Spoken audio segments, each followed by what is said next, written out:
before we do a healing ourselves, it's really important that we are centered and grounded and prepared and in a really nice kind of space. We definitely don't want to be projecting anything, and we also don't want to be picking up and taking with us anything that's not ours.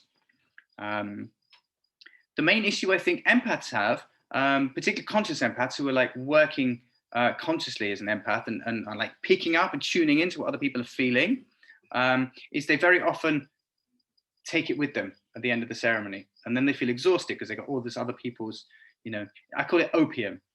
They take too much opium, other people's mess. They take it with them, you know. It's like you have these. If you are anyone here an empath? Okay, that's pretty much everyone. Of course. So, of course you are. Silly question. The problem is not that you can feel what other people are feeling.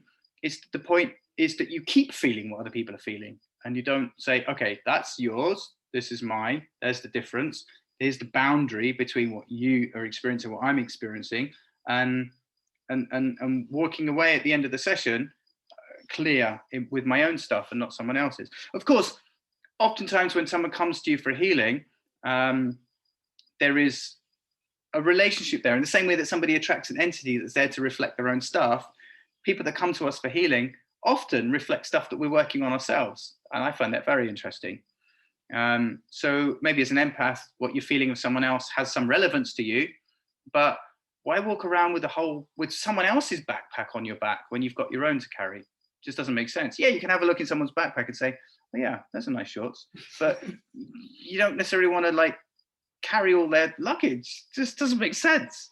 But yes, the ability to perceive what they're going through is very useful and very helpful for you to know what they need and for you to maybe reflect back to them what they're feeling. Most people have got no idea what they're feeling. They're overwhelmed with emotion and they think it's in their head, but they're feeling this stuff and they're feeling overwhelmed and overburdened. And you can come along and say, well, you're feeling angry, you're feeling frustrated, you're feeling this, and they tell you their story and you go, yeah, because of this, and this makes you feel like this. And you go, yeah, that's right. And by helping them to unpack their baggage and look at it and see it, they can then start to work with it. And that's one of the greatest gifts of an empath. That's a whole other module, and we're not going to go into too much detail about that. But it's important not to take the luggage away with you. And setting up these boundaries is really helpful for that. And just being aware, okay, this is my stuff, this is your stuff.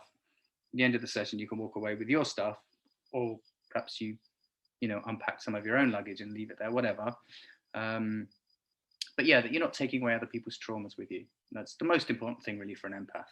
And then you can help the whole world. But if you take on everyone, you can only take on your own stuff. You start taking on one other person's baggage, that's already too much. I mean, we all do that in relationships to some extent, but there's a limit. You have to know your limits and work within your limits. Anywho,